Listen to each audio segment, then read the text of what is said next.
सत्याचा विजय। पण सत्य शोधायचं कसं? न्यायासाठीचा प्रवास सोपा आहे का?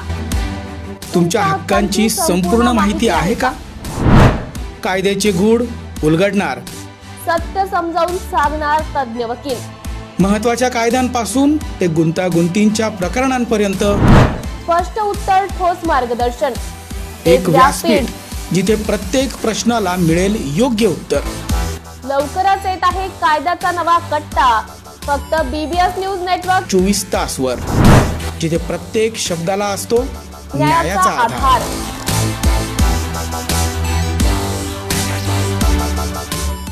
न्याय म्हणजे भूमिपुत्र सत्याग्रह स्मारक समिती नाशिक जिल्ह्याच्या वतीने अभिवादन सभेचे आयोजन। 2 मार्च 1930 रोजी डॉक्टर बाबासाहेब आंबेडकर यांनी काळाराम मंदिर सत्याग्रह केला। सत्याग्रहाची आठवण म्हणून दरवर्षी भूमिपुत्र सत्याग्रह स्मारक समिती नाशिक जिल्ह्याच्या वतीने गौरी पटांगण, गंगाघाट, पंचवटी, नाशिक येथे 2 मार्च रोजी अभिवादन तसेच आयोजन करण्यात येते। यावर्षी देखील अभिवादन सभेनिमित्त प्रमुख पाहुणे म्हणून प्राध्यापक गंगाधर अहिरे, दिनकर अण्णा पाटील, राहुल भाऊ दिवे, नारायण गायकवाड, सलीम मामा शेख, अजित भाऊ लोणकर, विलासन्ना शिंदे, बॉबी भैया काळे, वंचित महिला आघाडीच्या अध्यक्षा उर्मिलाताई गायकवाड, अर्जुन नाना पगारे, अविनाश शिंदे यांच्यासह इतर मान्यवर उपस्थित राहणार असून या कार्यक्रमाचे अध्यक्षस्थान समाजभूषण बाळासाहेब शिंदे आणि स्वागत अध्यक्षपद दामोदर अण्णा पगारे हे भूषवणार आहे। कार्यक्रमाचं सूत्रसंचालन भीमसैनिक बिपिन कटारे आणि बुद्धाचार्य महेश पगारे हे करणार आहेत। अभिवादन सभेच्या वेळी सांस्कृतिक कार्यक्रमाचं आयोजन देखील केले असून तरी सर्व उत्तर महाराष्ट्रातील समाज बांधव आणि माता भगिनी यांनी मोठ्या संख्येने अभिवादन सभेस उपस्थित राहावे असं आवाहन समितीचे अध्यक्ष समाजभूषण बाळासाहेब शिंदे, स्वागत अध्यक्ष दामोदर अण्णा पगारे, प्रमुख आयोजक दीपचंद नाना दोंदे, मुख्य निमंत्रक कैलास तेलोरे, आदेश पगारे, लक्ष्मीताई साठे, कविताताई तेजाळे, भूभगपुत्र सत्याग्रह समितीच्या वतीने आव्हान केले असून प्रसंगी पत्रकार परिषदेमध्ये भूमिपुत्र सत्याग्रह स्मारक समिती नाशिक जिल्ह्याचे पदाधिकारी, भीमसैनिक आणि समाज बांधव मोठ्या संख्येने उपस्थित होते। काळाराम मंदिर सत्याग्रह अभिवादन सभेचं आज इथं प्रेस घेण्यात आलेली आहे। 2 मार्च काळाराम मंदिर सत्याग्रह अभिवादन सभेचे या वर्षीचे अध्यक्ष आमचे गुरुवर्य बाळासाहेब शिंदे यांना अध्यक्षपदी स्थान देण्यात आले व आमचे बंधू दामोदर अण्णा पगारे यांना स्वागत अध्यक्षपदी स्थान देण्यात आलेले आहे व आमचे निमंत्रक म्हणून मुख्य निमंत्रक कैलास भाऊ तेलोरे, कविताताई तेजाळे, आदेश भाऊ पगारे, बिपिन कटारे, अण्णासाहेब कटारे हे सर्वच मान्यवर उपस्थित राहून या कार्यक्रमाची शोभा वाढवणार आहे। आणि पूर्ण महाराष्ट्राच्या जनतेला मी सांगू इच्छिते की 2 मार्च काळाराम मंदिर सत्याग्रह अभिवादन सभेसाठी आपण जास्तीत जास्त करून लाखोच्या संख्येने इथे उपस्थित राहून या कार्यक्रमाची शोभा वाढवावी, कारण या कार्यक्रमाला खूप महत्व आहे। अजूनपर्यंत लोकांपर्यंत या गोष्टीची म्हणजे माहिती नाहीये का डॉक्टर बाबासाहेब आंबेडकरांनी 1930 साली जे आपले दलितच नव्हे तर तुम्ही बघता दलितांनाच प्रवेश नव्हता, तर पूर्ण जाती धर्माला त्या काळाराम मंदिरामध्ये प्रवेश नव्हता, कारण त्यावेळेचे जे मनुस्मृती आणणारे जे आहेत लोक, त्या लोकांनी या काळाराम मंदिर मध्ये कोणालाही प्रवेश देत नव्हते। मग त्याच्यामुळे डॉक्टर बाबासाहेब आंबेडकरांनी हा लढा लढला। 5 वर्ष 7 महिने आणि 11 दिवस हा लढा चालला। या लढ्यामध्ये सर्व दलितांनाच नव्हे तर सर्व जाती धर्माच्या लोकांना या काळाराम मंदिर मध्ये प्रवेश मिळाला पाहिजे, या लढ्याचं हेच महत्व होतं। त्याच्यामुळे बाबासाहेबांच्या लढ्याला यश आलं आणि ज्याही या सत्याग्रहासाठी ज्यांचं योगदान आहे, ज्यांनी तो लढा लढला, त्या सर्व अभिवादी सभेच्या सर्वच लोकांना आम्ही अभिवादन करण्यासाठी तिथे सर्व गायनाचा कार्यक्रम करणार आहोत। त्या गायनाच्या कार्यक्रमासाठी चंद्रकांत शिंदे हे गायक आम्ही आणलेले आहे। अजून आपल्या कडूबाई घरात याही त्या गायन गाणार आहेत आणि म्हणून आपण सर्व जास्तीत जास्त भीमसैनिकांनी या कार्यक्रमाची शोभा वाढवावी आणि लाखोच्या संख्येने या कार्यक्रमाला उपस्थित राहावा एवढंच बोलते। जय हिंद, जय महाराष्ट्र, जय संविधान, जय भीम। 2 मार्च 1930 रोजी नाशिक येथील काळाराम मंदिर प्रवेशाचा जो काही सत्याग्रह झाला त्याला बरोबर 95 वर्ष पूर्ण होत आहेत. त्याच अनुषंगानं त्या सत्याग्रहामध्ये डॉक्टर बाबासाहेब आंबेडकर आणि कर्मवीर दादासाहेब गायकवाड यांच्या नेतृत्वाखाली ज्या ज्या ज्ञात अज्ञात सत्याग्रहींनी भाग घेतला त्यातील कोणीही आज हयात नाहीत. त्या सर्व सत्याग्रहीवीरांना अभिवादन करण्यासाठी भूमिपुत्र सत्याग्रह समिती नाशिक जिल्ह्याच्या वतीनं रविवार 2 मार्च 2025 रोजी सायंकाळी 6 वाजता गौरी पटांगण गंगा घाट येथे आपण अभिवादन सभा व प्रबोधनपर गीतांचा कार्यक्रम आयोजित केलेला आहे. सांगायला आनंद वाटतो की या वर्षी आम्ही महाराष्ट्राचे प्रख्यात गायक स्वर सम्राट प्रल्हाद शिंदे यांचे चिरंजीव चंद्रकांत दादा प्रल्हाद शिंदे यांना आमंत्रित केलेले आहे. त्याचप्रमाणे त्यांच्या जोडीला महाराष्ट्राच्या भीमकन्या, महाराष्ट्राचा एक बुलंद आवाज कडूबाई खरात याही आपल्या सुरेल गाण्यानं प्रबोधन करणार आहेत. मी नाशिक जिल्ह्यातीलच नव्हे तर उत्तर महाराष्ट्रातील सर्व भीमसैनिकांना आवाहन करणार आहे की आपण या अभिवादन सभेला या सत्याग्रहींना अभिवादन करण्यासाठी त्याचप्रमाणे या सांस्कृतिक कार्यक्रमाचा आस्वाद घेण्यासाठी दिनांक 2 मार्च 2025 रोजी आपण दिलेल्या ठिकाणी उपस्थित राहावं. या कार्यक्रमासाठी आम्ही प्रमुख पाहुणे म्हणून नाशिकचे माजी महापौर अशोक भाऊ दिवे, राष्ट्रीय रिपब्लिकन पक्षाचे अध्यक्ष आमचे अण्णासाहेबजी कटारे, त्याचप्रमाणे या परिक्षेत्रातील जे काही लोकप्रतिनिधी आहेत, आमदार आहेत, त्यात उदाहरणार्थ देवयानीताई फरांदे असतील, राहुल भाऊ ढिकले असतील किंवा लोकप्रतिनिधी राहुल भाऊ दिवे असतील किंवा महानगरपालिकेचे माजी सभापती संजयजी साबळे असतील किंवा सामाजिक कार्यकर्ते आणि अतिशय सर्वांचे लोकप्रिय असे आनंद भाऊ सोनवणे असतील आणि प्रसिद्ध साहित्यिक प्राध्यापक गंगाधर आयरे आहेत, आमचे दिनकर अण्णा पाटील आहेत, सलीम मामा शेख आहेत, अजित भाऊ लेनकर आहेत, विलास अण्णा शिंदे आहेत, बॉबी भैया काळे आहेत, त्याचप्रमाणे नारायण गायकवाड, अविनाश शिंदे असे अनेक या ठिकाणी अनेक नेते उपस्थित राहणार आहेत. मित्र, सर्वात महत्वाचं म्हणजे या कार्यक्रमाचं सूत्रसंचलन आमचे भीमसैनिक बिपिन कटारे व बौद्धाचार्य महेश पगारे हे दोघ जण करणार आहेत. आज जरी मी अध्यक्ष असलो, स्वागताध्यक्ष आमचे दामोदर अण्णा पगारे जरी असले तरी या कार्यक्रमाच्या सर्व आयोजनाचं श्रेय हे आमचे सर्व सहकारी आदेश भाऊ पगारे असतील, बिपिन कटारे असतील, आमच्या लक्ष्मीताई ताटे असतील, आमचा कैलास तेलोरे असेल, कविताताई तेजाळे असतील किंवा आमचे दीपचंद अण्णा नाना दोंदे असतील, हे सगळं श्रेय यांचं आहे. आम्ही फक्त नाम मात्र आहोत. स्वागताध्यक्ष आमचे दामोदर अण्णा आहे, मी अध्यक्ष आहे. या दोघांच्याही वतीनं मी नाशिक जिल्ह्यातील सर्व आंबेडकर फुले आंबेडकरी जनतेला पुन्हा एकदा आवाहन करतो की आपण मोठ्या संख्येनं या कार्यक्रमासाठी उपस्थित राहावं अशी मी त्यांना विनंती करतो. धन्यवाद. जय भीम, जय संविधान. डॉक्टर बाबासाहेब आंबेडकर यांच्यासोबत कर्मवीर दादासाहेब गायकवाड यांच्या नेतृत्वाखाली हा लढा उभारण्यात आला.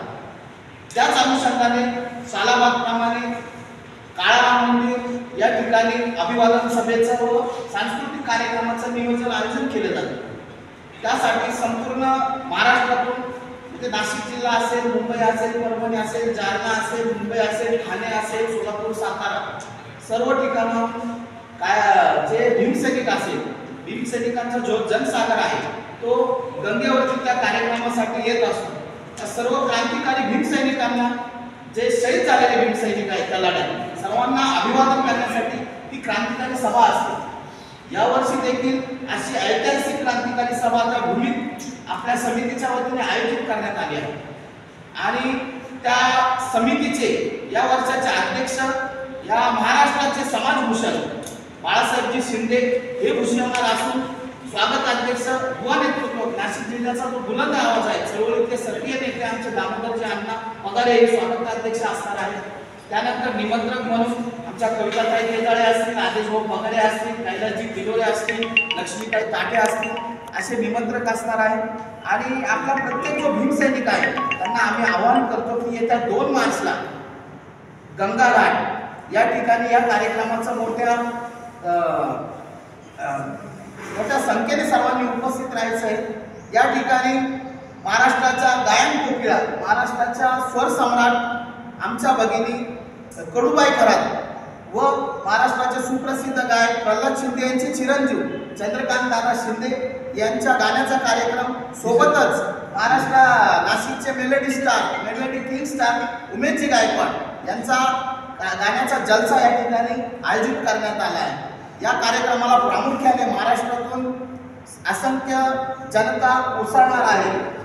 या कार्यक्रमाचा प्रमुख अतिथी म्हणून आम्ही नाशिकचे माजी महापौर अशोक भाऊ दिवे, राष्ट्रीय रिपब्लिकन पक्षाचे राष्ट्रीय अध्यक्ष अण्णासाहेब कटारे, आमदार देवेंद्रताई फरांदे, राहुल भाऊ डिकले, सामाजिक कार्यकर्ते आनंद भाऊ सोनवणे, माजी सभापती संजय भाऊ साबळे, गंगाधरजी आयरे, दिनकर अण्णा पाटील, राहुल भाऊ देवे, नारायणजी गायकवाड, सलीम मामा शेख, अजित भाऊ लेनकर, विलास अण्णा शिंदे, बॉबी भैया काळे, महिला आघाडीच्या उर्मिलाताई गायकवाड, अविनाश शिंदे आदी उपस्थित राहणार आहे। तरी निमंत्रक म्हणून सर्व जनतेला या ठिकाणी मी एक नम्रतेची विनंती करतो, आवाहन करतो की या ऐतिहासिक शिक्षणाचे एक साक्षीदार होण्यासाठी आपण 2 मार्च 2025 रोजी सायंकाळी 6 वाजता गौरी पटांगण गाडगे महाराज पुलासमोर गंगा घाट आहे, त्या ठिकाणी आपला हा ऐतिहासिक कार्यक्रम व ऐतिहासिक सभा असणार आहे। आपण या सभेचे साक्षीदार व्हावे व सर्व जनतेने म्हणजे आपलं कर्तव्य म्हणूनच यायचं आहे, कारण डॉक्टर बाबासाहेब आंबेडकरांनी जो लढा लढलेला आहे तो आपल्याला गुलामगिरीतून मुक्त करण्यासाठी हा लढा लढलेला होता। त्यामुळं आज आपण डॉक्टर बाबासाहेब आंबेडकरांमुळेच या ठिकाणी आपण सर्व आपण आयुष्य आरामात जगत आहोत। त्यामुळे या सत्याग्रहींना अभिवादन करण्यासाठी आपलं कर्तव्य म्हणून आपण त्या ठिकाणी अभिवादन सभेत प्रामुख्याने उपस्थित राहावे। पुढील संवाद आपण आपले निमंत्रक कैलासजी तेलोरे हे करतील, त्यांना मी बाकी Shankar Education Society's Dr. Kuchar Subhash High School, English Medium, Hindi Medium, Junior College of Commerce and Science, Devlali Camp 422401. Admissions open, nursery to 10th for English and Hindi Medium, 11th and 12th Commerce and Science. We the Subhashites guide the students from ABCD to great achievements. Prashant Koratkar यांच्या विरोधात Sambhaji brigade आक्रमक। महापुरुषांचा अपमान करणाऱ्या प्रशांत कोरटकराला ठोकून काढू संभाजी ब्रिगेडचा इशारा। संभाजी ब्रिगेडचे महाराष्ट्र प्रदेश संघटक सचिन सावंत देसाई यांचा पत्रकार परिषदेत आक्रमक पावित्रा। इतिहास संशोधक इंद्रजित सावंत यांना धमकीचा फोन असल्याची माहिती समोर आल्यानंतर संभाजी ब्रिगेड हे आक्रमक झाले आहेत। यापुढे खोटा इतिहास खपवून घेतला जाणार नाही। मुख्यमंत्री देवेंद्र फडणवीस यांचे नाव घेऊन प्रशांत कोरटकर नावाचा एक परशुरामी ब्राह्मण धमक्या देत असल्याचं इंद्रजित सावंत यांनी फेसबुक पोस्ट मध्ये म्हटलं आहे। त्यानंतर आता प्रशांत कोरटकर यांच्या विरोधात संभाजी ब्रिगेड आक्रमक झाले आहेत। प्रशांत कोरटकर जिथे भेटेल तिथे ठोकून काढण्याचा इशारा संभाजी ब्रिगेडने दिला आहे। बहुचर्चित छावा चित्रपटाबद्दल माध्यमांशी बोलताना इंद्रजित सावंत यांनी ब्राह्मण द्वेषी विचार मांडल्याचा आरोप होत आहे। ब्राह्मणवादी लोकांनी छत्रपती संभाजी राजांना पकडून दिल्याचं वक्तव्य इंद्रजित सावंत यांनी केलं होतं। संभाजी ब्रिगेडने इंद्रजित सावंत यांना पाठिंबा दिला असून प्रशांत कोरटकर याला भेटेल तिथे ठोकून काढू असा इशारा ब्रिगेडने दिला आहे। काही दिवसापासून म्हणजे 3-4 वर्षापासून कार्यकर्त्यांच्या आर्थिक सक्षमीकरण या विषयावरती थोडा भर देत होतो। आम्ही कार्यकर्त्यांना केसेस होऊ नये, त्यांचं आयुष्य खराब होऊ नये म्हणून आम्ही प्रयत्न करत होतो। पण याचा अर्थ असा नाहीये की आमचं सामाजिक आणि वैचारिक भान कुठेतरी आम्ही ते विकलेलं आहे, ते जिवंतच आहे। आणि ही जेव्हा गोष्ट पुढे आली तेव्हा ती प्रकर्षाने आम्हाला आमच्या अध्यक्षांनी फोन करून सांगितलं की या प्रकरणाचा कुठल्याही परिस्थितीत हे प्रकरण तडीस नेलंच पाहिजे। प्रथमतः म्हणजे तो भेटेल तिथे आम्ही त्याला ठोकणार आणि जर त्याला पोलिसांनी अटक केली तर त्याच्यानंतर पूर्ण कायदेशीर कारवाई, त्याला वकील देण्यापासून त्याचा आर्थिक जे काही बाब असेल ते पूर्ण हे आम्ही संभाजी ब्रिगेडकडनं करणार। आणि जो त्याला ठोकून काढणार, मग तो ब्रिगेडचा असो किंवा ब्रिगेडच्या बाहेरचा असो, कुठलाही असामान्य माणूस असेल, त्याला ब्रिगेडकडनं आम्ही 1 लाख रुपयाचं बक्षीस जाहीर केलेलं आहे आणि आम्ही त्याला देणार। पण तुम्हाला आम्ही आज आश्वासित करतो की या वेळेला दुसरा कोरटकर आम्ही जन्माला येऊन देणार नाही। महाराष्ट्रामध्ये बहुजन विचारधारा किंवा पुरोगामी विचारधारा असेल, परिवर्तनवादी विचारधारा असेल, घेऊन चालणारे जे विचारवंत आहेत, साहित्यिक लेखक आहेत, त्यामध्ये जर आपण नरेंद्र दाभोळकरांची हत्या झाली, त्यानंतर गोविंद पानसरे असतील, गौरी लंकेश असतील यांच्या हत्या झाल्या. मात्र त्यांनाही आधी धमक्या आल्या होत्या, त्यानंतर त्यांच्या हत्या झाल्या. इंद्रजित सावंतांना अशा पद्धतीची धमकी आले. संरक्षण कडे संभाजी ब्रिगेड भविष्यात कशा पद्धतीनं देईल? म्हणजे आज ही गोष्ट आपल्याला सांगताना वाईट वाटतंय की ज्याला धमकी मिळाली आहे त्याला संरक्षण नाही, आणि ज्याने धमकी दिली आहे त्याला संरक्षण सरकारकडनं दिलं जातं.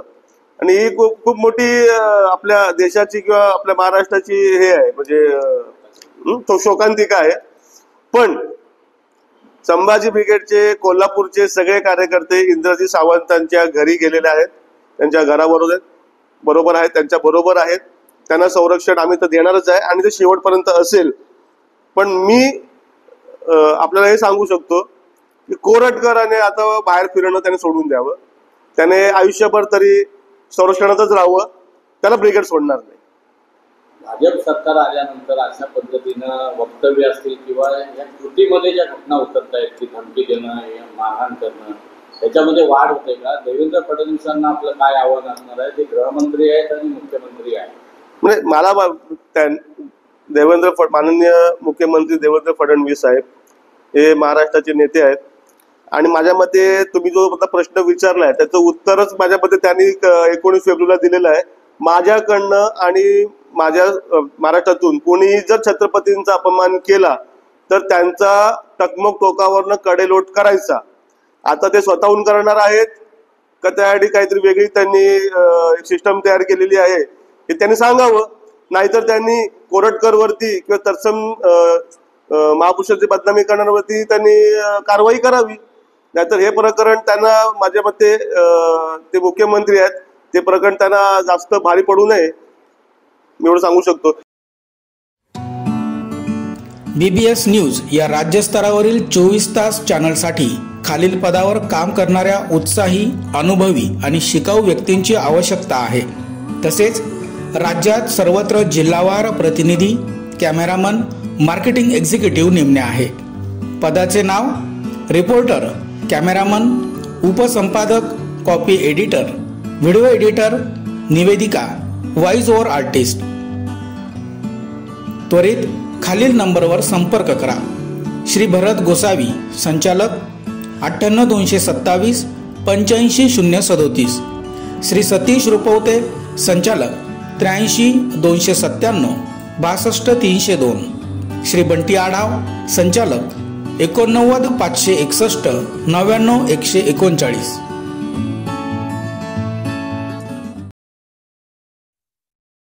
सव्वीस वर्षीय महिलेवर अत्याचार प्रकरण, शिवसेना उद्धव बाळासाहेब ठाकरे गट आक्रमक.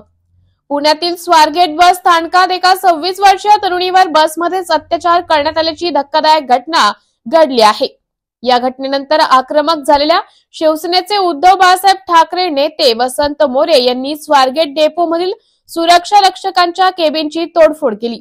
यानंतर शिवसैनिकांनी सरकार विरोधात जोरदार घोषणाबाजी करत आंदोलन केलं. यावेळी स्वारगेट बस डेपोत शिवसेना महिला आघाडीच्या वतीने जोरदार आंदोलन करण्यात आलं. आम्हाला 1500 रुपये नको पण सुरक्षा द्या असं म्हणत या महिलांनी जोरदार आंदोलन करत राज्याचे मुख्यमंत्री असणारे गृहमंत्री देवेंद्र फडणवीस यांच्या राजीनाम्याची मागणी केली आहे. यावेळी शिवसेना नेते वसंत मोरे म्हणाले, स्वारगेट डेपो मध्ये जिथं सुरक्षा रक्षकांची केबिन आहे त्याच्या समोरच ही बस उभी होती. त्यामध्ये महिलेवर अत्याचाराची घटना घडली आहे. स्वारगेट आगारात 20 सुरक्षा रक्षक असताना एका महिलेवर अन्याय झाला ही निषेधार्थ बाब आहे, म्हणून आम्ही तीव्र आंदोलन केलं. युती सरकार लाडक्या बहिणी सुरक्षित नाही, महिलांना सुरक्षा मिळालीच पाहिजे आणि संपूर्ण त्यांच्यासाठी केबिन आहे आणि याच केबिनच्या बाहेर आंदोलन सुरू असताना पाहायला मिळतं. या ठिकाणी तोडफोड जी आहे ती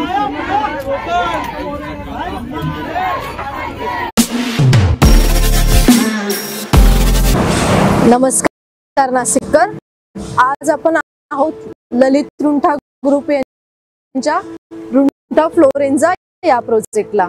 तर हा प्रोजेक्ट आहे प्रीमियम लोकेशनला, म्हणजेच गोविंद नगर जवळ. या प्रोजेक्ट मध्ये आपण 20 अशा लक्झरियस अम्युनिटीज दिलेल्या आहेत, जसे की वॉकिंग ट्रॅक, मल्टीपर्पज हॉल आणि यासारख्या भरपूर अशा युनिक अम्युनिटीज. चला तर मग बघूया आपण आपला सॅम्पल फ्लॅट. तर हा आहे आपला प्रशस्त असा लिव्हिंग रूम आणि याला आपण सुंदर अशी बाल्कनी दिलेली आहे. हा आहे आपला डायनिंग टेबल. तर हा आहे आपला किचन एरिया आणि आपण इथे किचन चॉपिंग काउंटर वेगळं दिलेला आहे. इथे आपण दिलेल्या आहेत किचन ट्रॉलीज आणि स्टोरेज साठी आपण इकडे कॅबिनेट्स पण दिलेले आहे आणि प्लस आपण इथे युटिलिटी एरिया पण दिलेला आहे. हा आहे आपला चिल्ड्रन बेडरूम आणि याचं वैशिष्ट्य म्हणजे इथे आपण फोल्डेबल असा बेड दिलेला आहे. इथे आपण दिलेला आहे कॉमन वॉशरूम, ज्याला अटॅच आपण मिरर सुद्धा दिलेला आहे. हा आहे आपला मास्टर बेडरूम आणि ज्याला आपण अटॅच टॉयलेट आणि वॉशरूम दिलेला आहे. मग नाशिककर, कसा वाटलं तुम्हाला आमचं सॅम्पल फ्लॅट? तुम्ही पण येत आहे ना आमचं सॅम्पल फ्लॅट बघायला?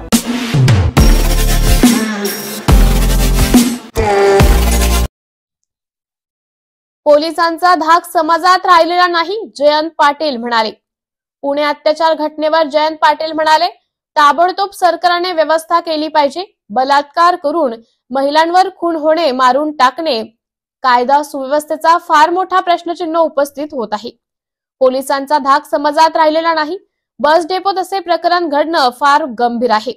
सरकारने याची दखल घेऊन उपाययोजना केली पाहिजे. आमदार अजित पवार गटावर ते म्हणाले, तुम्हीच कोणाकोणाला कुठे कुठे पाठवत आहेत, कोण कशाला जाईल? हे माजी आमदार आहेत, त्यांची काही कामे असतील. हे तीनही नावे पक्षाच्या वतीने निवडणूक लढवलेले आहेत, ते पराभूत झाले. संजय शिरसाट जयंत पाटीलवर ते म्हणाले, त्यांनाच विचारा, मला विचारू नका. तुमच्यात कोणी काही बोललं तर तुम्ही त्याला जाऊन विचाराल.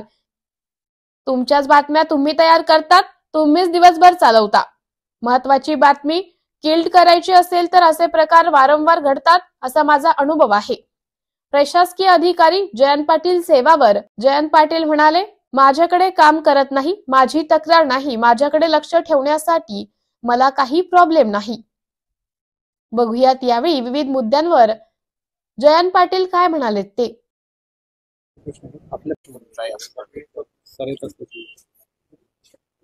अलीकडे गेल्या वर्षभराच्या काळात असे अनेक गुन्हे घडतात की ज्याच्यात पोलिसांचा धाक राहिलेला नाही. ही अतिशय गंभीर घटना आहे. पुण्यात झालेली घटना ताबडतोबीने सरकारने काहीतरी व्यवस्था अशी केली पाहिजे. बलात्कारांचं प्रमाण वाढतंय. बलात्कार करून त्या महिलांच्यावर त्यांचे खून होणे, त्यांना मारून टाकणे, लहान बालकांच्या बाबतीतही बऱ्याच ठिकाणी असं होतंय.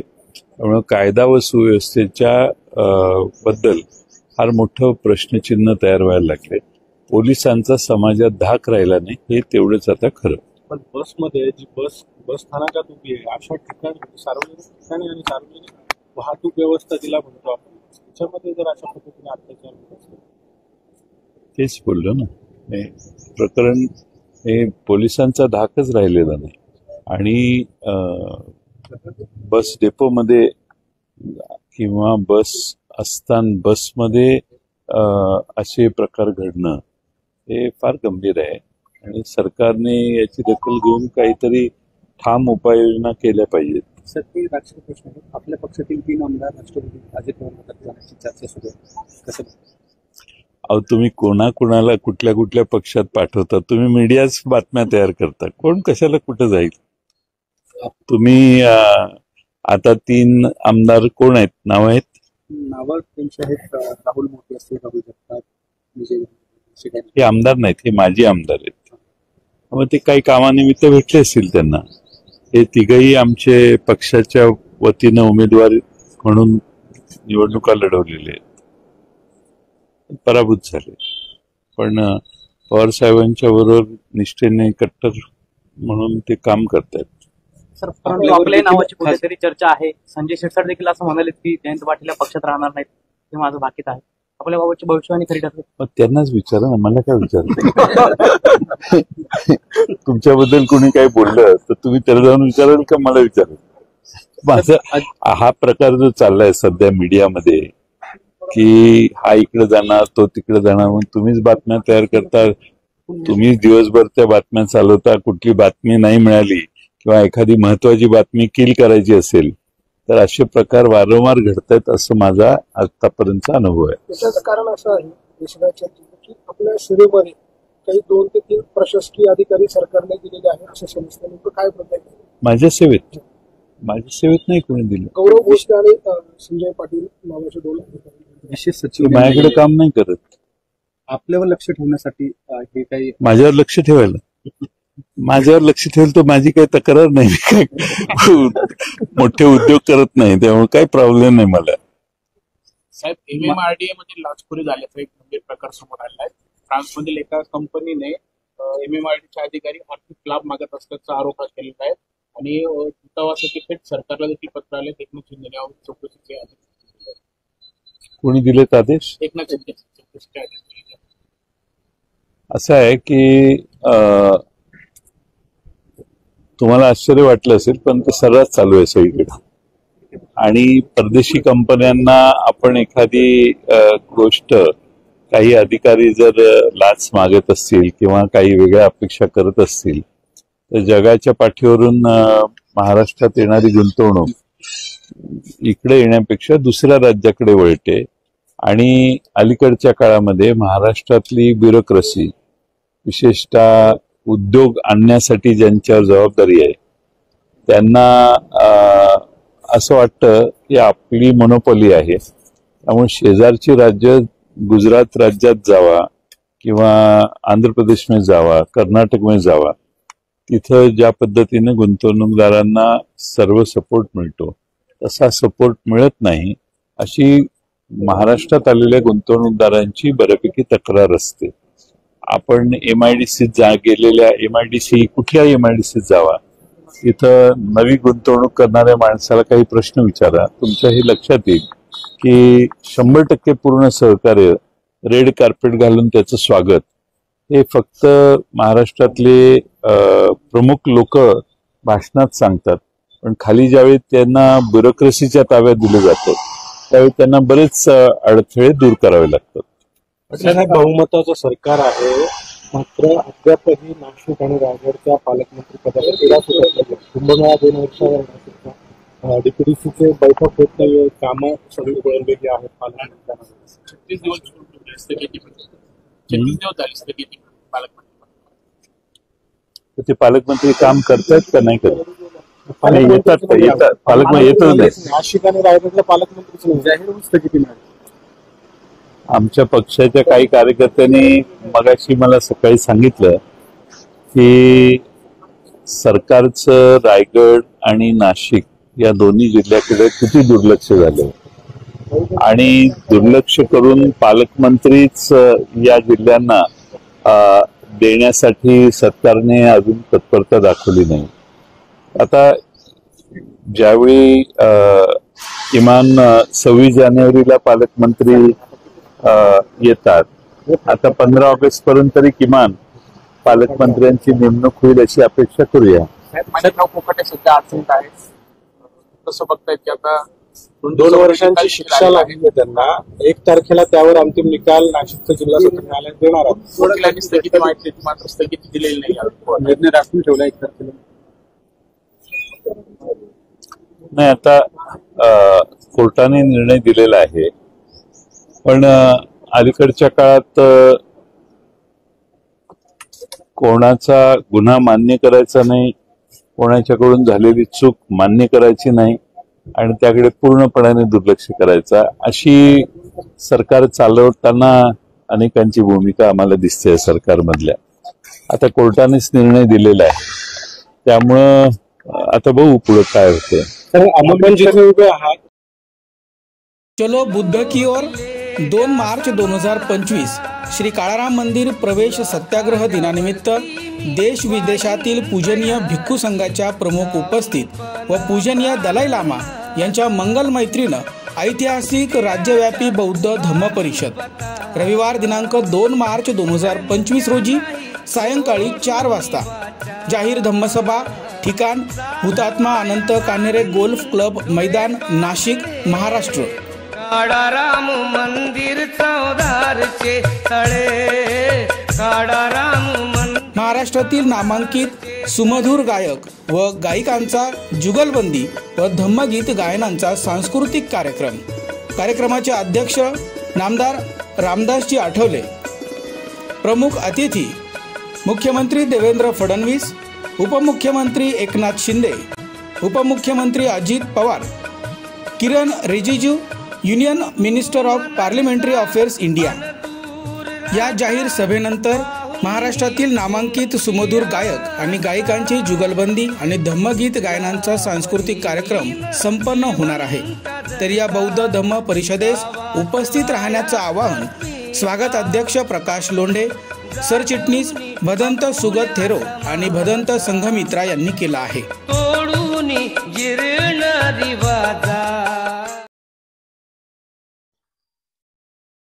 चांदवड तालुक्यातील विटावे येथील अल्पवयीन मुलीवर अत्याचार।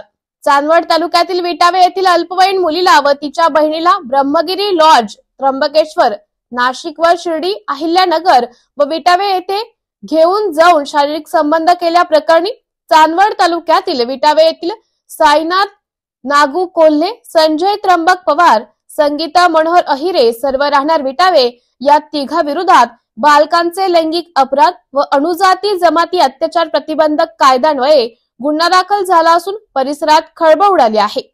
याबाबत चांदवड पोलीस स्टेशनला दिलेल्या फर्यादीत अल्पवयीन मुलीने म्हटले आहे की साईनाथ कोल्हे, संजय त्र्यंबक पवार यांनी दिनांक 24 मार्च 2023 नंतर 2 ते 3 दिवसांनी तसेच 1 महिन्यानंतर वेळोवेळी 22 जुलै 2024च्या आसपास 5 दिवस अगोदर तसेच 25 फेब्रुवारी 25 रोजी सकाळी 7 वाजता फर्यादी व तिची बहीण यांना 4 चाकी गाडीने नाशिक व शिर्डी येथे फिरायला घेऊन जाऊन लॉजमध्ये नेऊन त्यांच्या इच्छेविरोधात एकाच वेळी आळीपाळीने शारीरिक संबंध केले व त्यानंतर फर्यादी व तिच्या बहिणीने आजी संगीता अहिरे व साईनाथ कोल्हे व संजय पवार यांच्यासोबत जाण्यास नकार दिल्याने आजीने चिडून हातचपाटीने मारहाण करून दोघींना चावा घेतला व शिवीगाळ दमदाटी करून घरात कोंडून ठेवले अशी फर्याद तक्रारदार मुलीने चांदवड पोलीस स्टेशनला पोलीस निरीक्षक कैलास वाघ यांच्याकडे दिली असून मनमाड विभागाचे पोलीस उप अधीक्षक बाजीराव महाजन हे स्वतः तपास करीत आहेत। सर, आजच्या संदर्भात जी घटना घडली विटावा येथील काय सांगाल? याच्यामध्ये 2 अल्पवयीन मुली आहेत आणि अल्पवयीन मुली असल्यामुळे त्याच्यामध्ये पोक्सोचा गुन्हा दाखल केलेला आहे। आपण 2023 ची घटना आहे। त्याच्यामध्ये प्राइम ऑफिसी एक 3 आरोपी त्याच्यामध्ये निष्पन्न होतात। तर 3 आरोपीच्या विरोधात गुन्हा दाखल झालेला आहे। आता जे काही तपासाचा भाग आहे तो तपास सुरू आहे। तपास माझ्याकडेच आहे। याच्यामध्ये आरोपी वगैरे अटक करून उद्या कोर्टापुढे आम्ही सादर करू। आरोपीचा पोलीस कस्टडी रिमांड घेतला जाईल आणि त्या रिमांडमध्ये त्याच्यानंतर जो काय तपासाचा भाग असेल तो पूर्ण करण्यात येईल आणि पूर्ण तपास झाल्यानंतर कोर्टामध्ये जेवढे काही आरोपी निष्पन्न होतील त्या सर्व आरोपींच्या विरोधामध्ये दोषारोपपत्र सादर करण्यात येईल।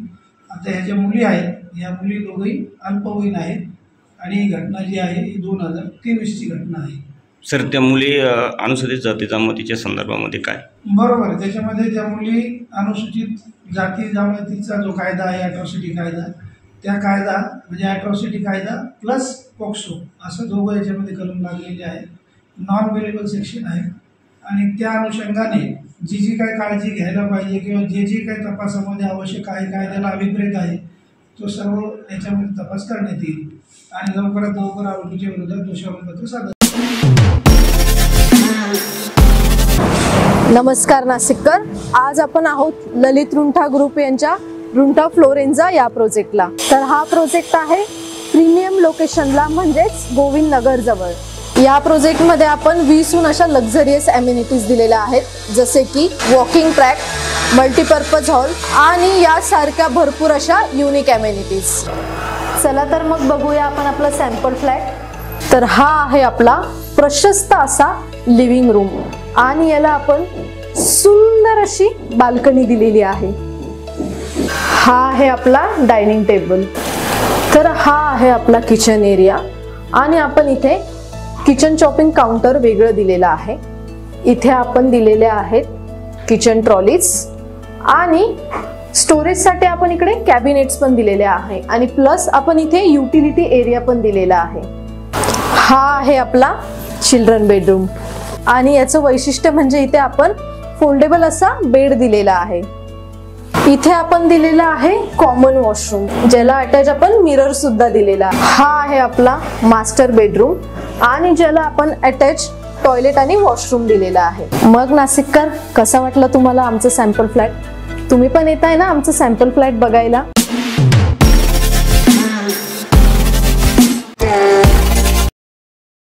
पुणे स्वारगेट घटनेची संपूर्ण जबाबदारी सरकारने आणि तिथे असलेल्या यंत्रणेने स्वीकारली पाहिजे, विजय वडत्तीवार म्हणाले. या घटनेची संपूर्ण जबाबदारी सरकारने तिथे असलेल्या यंत्रणेने स्वीकारली पाहिजे. ज्या पद्धतीने तिथे चौकशी केल्यानंतर जे साहित्य मिळालं आहे यावरून स्टार बसचा वापर महिला शोषणासाठी होत होता का असा मोठा प्रश्न निर्माण होत आहे.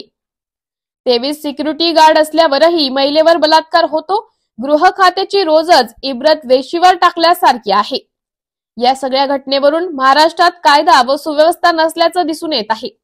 शक्ती कायदा आम्ही आणला, मात्र त्याची अंमलबजावणी या काय सरकारने केली नाही. त्यामुळे या सरकारला या महिलांची चिंता वाटत नाही. स्वारगेटच्या घटनेचा आम्ही विधानसभेवर प्रश्न उचलू, परंतु अशा घटना वारंवार घडत आहेत. सरकार या घटनांवर गंभीर आहे की नाही असा प्रश्न उपस्थित होतो. फक्त म्हणताय की आम्ही कारवाई करू, आम्ही अटक करू, परंतु काही करत नाही. महिलांच्या शोषणांमध्ये वाढ होत चालली आहे. गृह खात्याचा धाक राज्यात राहिलेला नाही. राज्यामध्ये एकूणच राजकीय आणि सामाजिक परिस्थिती पाहिली तर गुन्हेगारांना अभय दिल्यासारखं वाटत आहे. अशा अनेक घटना आहेत. माझ्या विरोधात भाजपाच्या लोकांनी आंदोलन केलं तर दुसरीकडे मात्र तो सोलापूरकर, तो कोरटकर याचा साधा निषेधाचा फलकही दिसला नाही. याचा अर्थ असा आहे की छत्रपती शिवाजी महाराजांची बदनामी करणाऱ्यांना अभय द्यायचं का? तो आपल्या मुळातील कुळातील आहे म्हणून किंवा तो आपल्या पक्षातील आहे म्हणून अभय द्यायचं का असा प्रश्न उपस्थित होतो. काही लोक चुकीचे आहेत, माझ्या विरोधात आंदोलन करत होते, परंतु हे लोक इतके बेईमान बोलतात, अपमान करणारे शब्द बोलतात, तरी त्यांच्यावर काही कारवाई केली जात नाही. बदलापूर घटनेमध्ये अजूनही संस्था चालकावर कारवाई झाली नाही. आरोपीला एन्काउंटर मध्ये मारून त्याला अभय देण्याचं काम राज्यामध्ये सुरू आहे. त्यामुळे त्याही आरोपीला जर उद्या अभय मिळालं तर वावगं ठरणार नसल्याचं विजय वडत्तीवार म्हणाले. करू आम्ही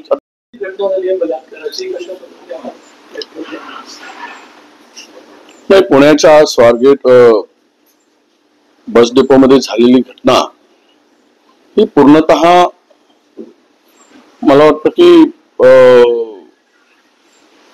याची जबाबदारीच मुळात त्या विभागाने आणि सरकारने स्वीकारली पाहिजे. कारण जबाबदारी म्हणजे एकूणच जी घटना घडली त्यावेळेस तिथे असलेली यंत्रणा काय करत होती, ज्या पद्धतीनं तिथे चौकशी केल्यानंतर तिकडे जे काही साहित्य मिळालं म्हणजे 4 बस ही केवळ शोषण करायसाठी, तिकडे महिलांच्या शोषणासाठी या बसेसचा वापर होत होता का असा प्रश्न मोठा निर्माण होतो. 20 सिक्युरिटी गार्ड असताना तिथे एका मुलीवर बलात्कार होतो आणि शासन मात्र आम्ही कारवाई करू म्हणून केवळ ते थापा मारत असतो.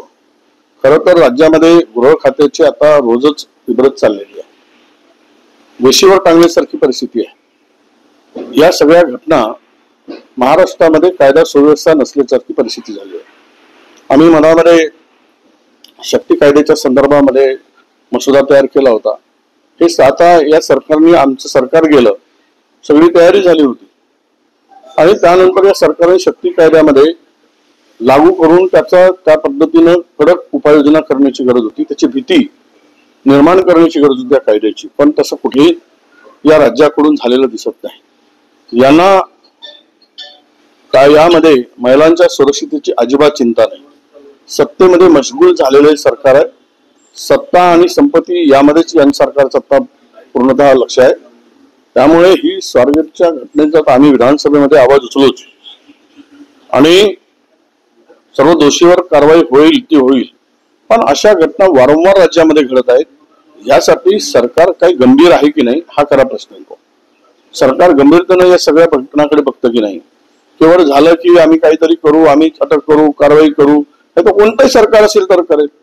पण ज्या पद्धतीने या घटनांमध्ये वाढ होत चालली, महिलांच्या शोषणामध्ये वाढ होत चालली, बलात्कारामध्ये वाढ होत चालली, अत्याचारामध्ये वाढ होत चालली, पॉस्कोच्या केसेसमध्ये वाढ होत चालली, त्यामुळे सरकार म्हणून काही कडक भूमिका स्वीकारणार की नाही, की सरकार म्हणून त्यांची जबाबदारी आहे की नाही हा खरा प्रश्न येतो. म्हणून सरकारला आमचा शेवटचा असा इशारा आहे की तुम्हाला गृह खात्यामध्ये जे काही आता हे चाललेलं आहे हा कायद्याचा राहिलेला नाही राज्यामध्ये, आणि त्याबरोबरच त्याच्या पलीकडे जाऊन या राज्यामध्ये एकूणच आत्ताची राजकीय परिस्थिती जी काही निर्माण झाली त्यामुळेच गुन्हेगारांना अभय असल्यासारखं वाटतं.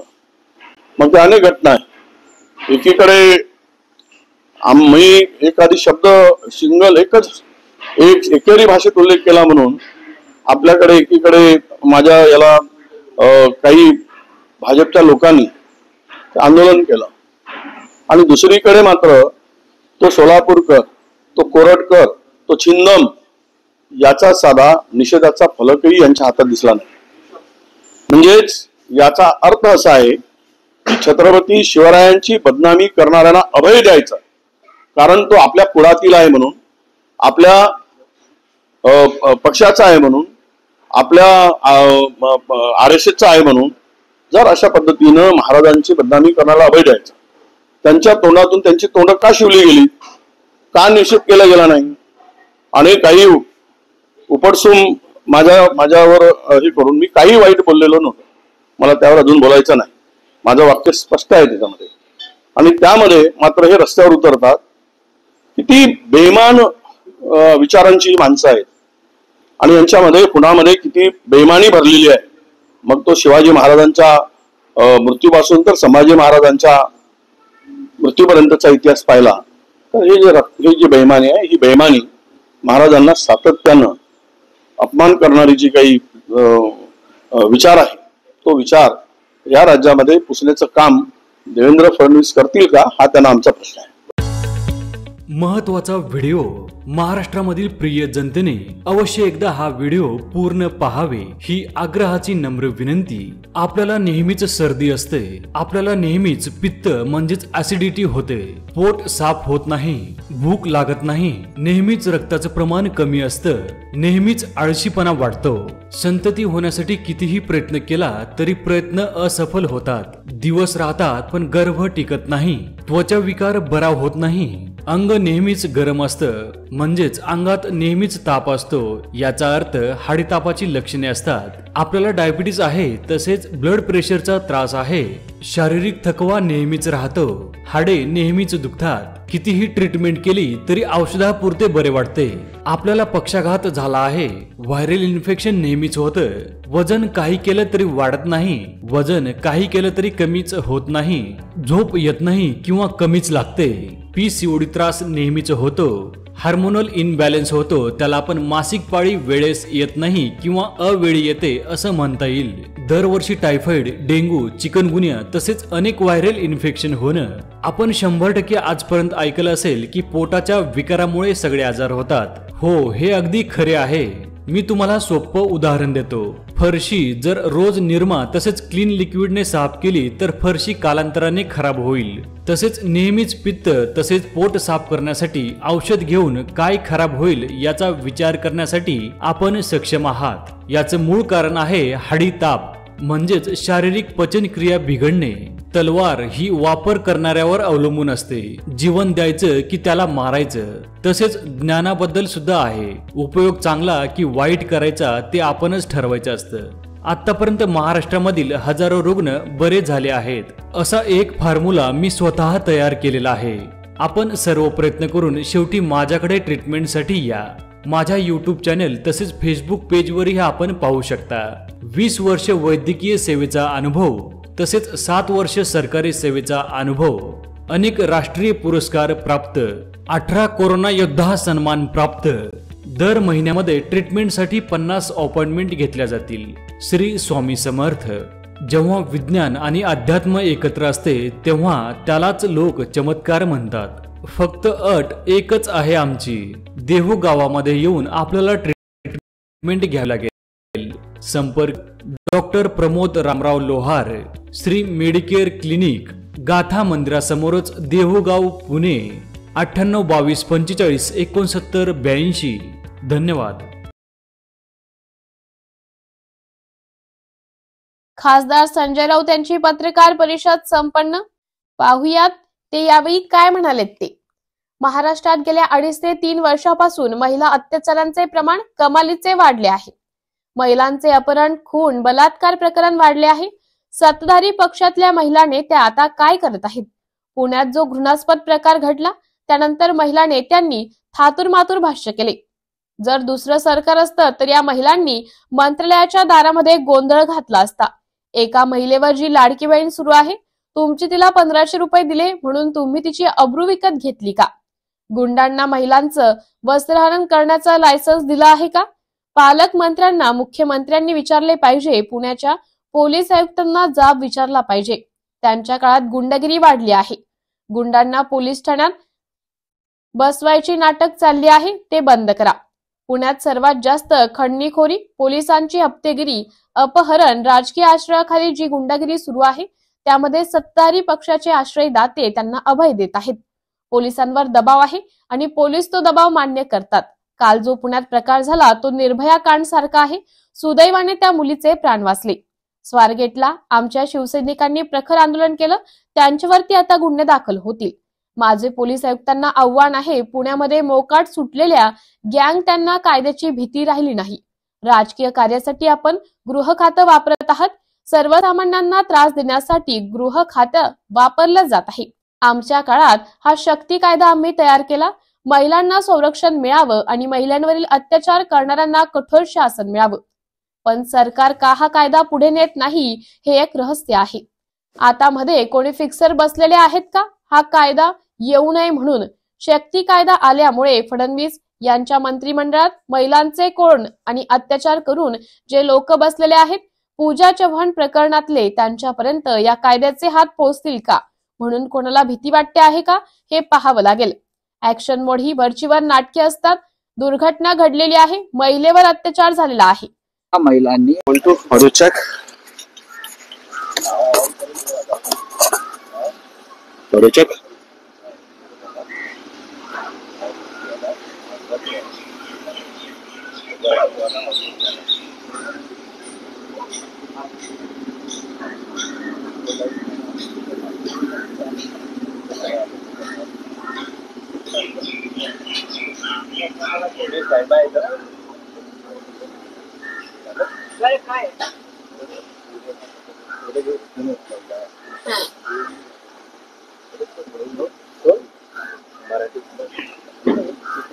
बोला. बदलापूर झालं, कल्याण झालं, आता पुण्यात घटना घडलेली आहे. महाराष्ट्रामध्ये गेल्या साधारण 2.5 ते 3 वर्षापासून महिलांवरील अत्याचाराचं प्रमाण कमालीचं वाढलंय. आणि नुसतं अत्याचार नाही, डोमेस्टिक व्हायलन्स नाही, ते तर आहेच. अपहरण, खून, महिलांचे बलात्कार. आता या महिला नेत्या सत्ताधारी पक्षातल्या त्या नेहमी रस्त्यावरती येऊन थैथाट करत होत्या, त्या कुठे आहेत. सरकार कोणाचं आहे. काल पुण्यातल्या स्वारगेट भागामध्ये शिवशाही बसमध्ये जो प्रकार घृणास्पद, किळसवाणा आणि महाराष्ट्राला काळीमा फासणारा जो घडला, त्यानंतर महिला नेत्यांनी फक्त आपल्या काय म्हणतात त्याला थातुरमातुर भाष्य केलेलं आहे. जर दुसरं सरकार असतं, महाविकास आघाडी म्हणा, काँग्रेस म्हणा, शिवसेना म्हणा, तर या महिलांनी मंत्रालयाच्या दारामध्ये गोंधळ घातला असता. एका महिलेवर, मी लाडकी बहीण आहे तुमची, 1500 रुपये दिले महिन्याला, म्हणजे तुम्ही तिची अब्रू विकत घेतली का? महिन्याला 1500 रुपये दिले म्हणून तुम्ही गुंडा पुंडा विकृतांना आमच्या बहिणींचं वस्त्रहरण करण्याचं लायसन दिलंय का? कोण आहेत पुण्याचे पालकमंत्री? त्यांना मुख्यमंत्र्यांनी जाब विचारला का? कोण आहेत पुण्याचे पोलीस आयुक्त? या पोलीस आयुक्तांच्या काळामध्ये पुण्यामध्ये गुंडगिरी वाढली, राजकीय आणि सरकारी कृपेने. ह्या ज्या गुंडांना वगैरे पोलीस स्टेशनला बसवायची नाटकं चाललेली आहेत ना, ही बंद करा. पुण्याच्या हद्दीमध्ये सगळ्यात जास्त खंडणीखोरी, हप्तेबाजी पोलिसांची, त्यानंतर अपहरण, राजकीय आश्रयाखाली जे गुंडगिरी सुरू आहे, त्याच्यामध्ये सत्ताधारी पक्षाचे जे आश्रयदाते आहेत त्यांना अभय, सत्ताधारी पक्षाचे गुंड जात आहेत त्यांना पूर्ण अभय आयुक्तांचं हो. आणि महिलांवर खुलेआम अत्याचार, छेडछाडी, दबाव पोलिसांवरती आहे आणि पोलीस तो दबाव मान्य करतात. शिवशाही बस मधला जो प्रकार आहे तो दिल्लीतल्या निर्भया कांड सारखा आहे. बसमध्ये सुदैवाने ही मुलीचे प्राण वाचलेले आहेत, हे लक्षात घ्या. स्वारगेटला काल आमच्या शिवसैनिकांनी प्रखर आंदोलन केलं. आमचे वसंत मोरे असतील, गजानन थरकुड असतील, संजय मोरे असतील, आमच्या शिवसेनेच्या प्रमुख लोकांनी आंदोलन केलं, महिलांनी आंदोलन केलं. त्यांच्यावरती आता गुन्हे दाखल होते.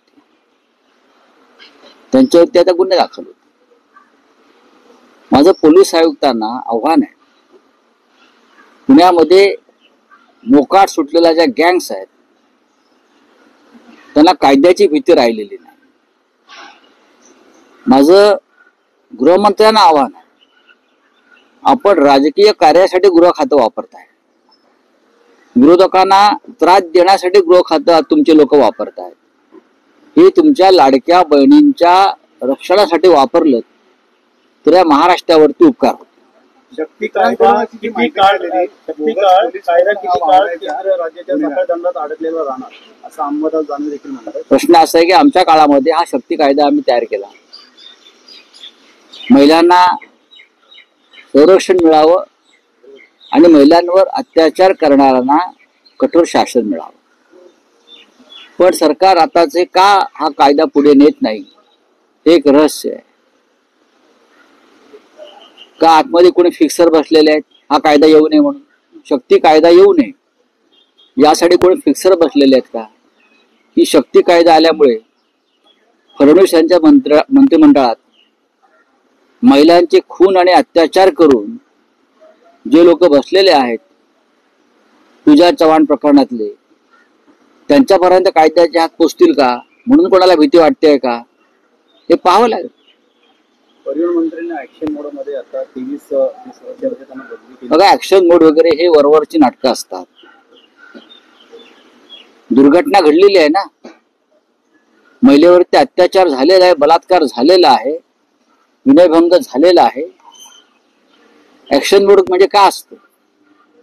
बलात्कार झाल्यावरती ऍक्शन मोड का? महिलेवरती अत्याचार झाल्यावरती ऍक्शन मोडला तुम्ही येता, तोपर्यंत तुम्ही काय करता? जाऊन अवस्था पहा बस डेपोची काय आहे ती.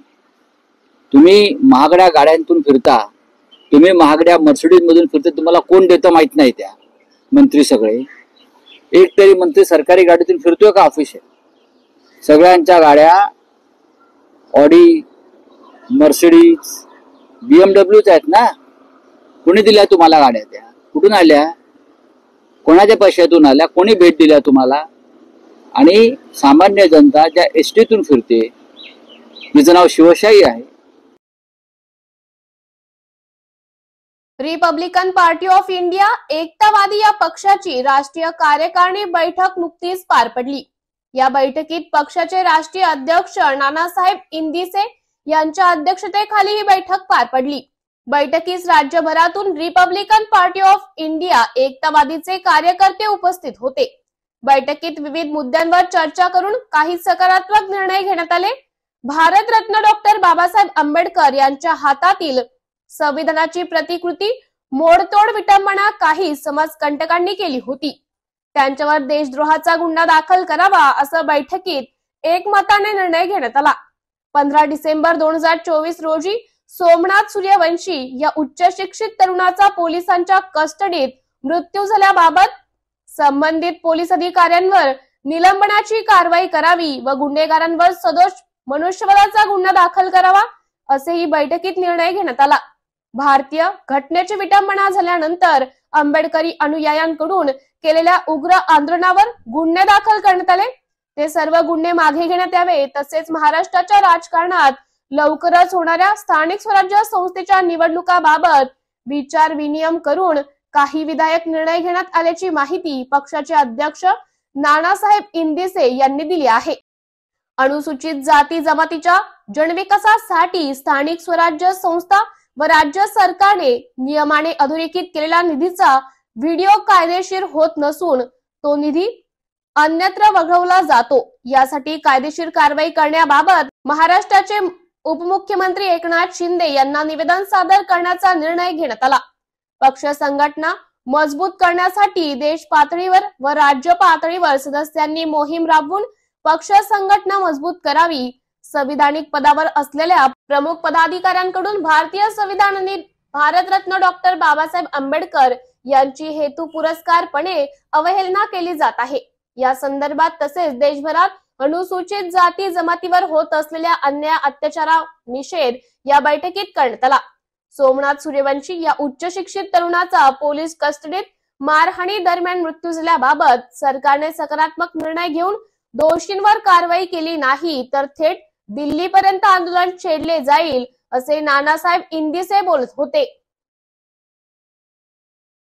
प्रामुख्यानं जे भारत देशाच्या उच्चस्थ पदावर संविधानाच्या माध्यमातून बसलेले आहे असे अमित शाह यांनी काही दिवसापूर्वी लोकसभेमध्ये डॉक्टर बाबासाहेब आंबेडकरांबद्दल अनुद्गार काढले। म्हणजे देव से बडका कोण, म्हणजे हे विडंबनच कळत न कळत असा या संबंधात आम्ही त्यांचा जाहीर निषेध व्यक्त करू, निषेध व्यक्त करतो आणि त्यांनी या पदावर राहू नये म्हणून पंतप्रधान नरेंद्र मोदीजी यांच्याकडे मागणी करणार आहोत। वेळ पडली त्या कामासाठी प्रसंगी जंतर मंतरला आंदोलन आपण सोमनाथ सूर्यवंशी संदर्भात जे पाऊल उचलले आहेत या संदर्भात सरकारने सकारात्मक भूमिका घेतली नाही तर आपला सोमनाथ सूर्यवंशीजींनी बद्दल जो लॉंग मार्च निघाला होता तो लॉंग मार्चसाठी महाराष्ट्रातून सर्व आंबेडकरी अनुयायांची आणि बहुजन समाजाची फार समर्पित बाब होती। परंतु माझ्या माहितीप्रमाणे शासनाला कळत रिपोर्टिंग झालेली आहे।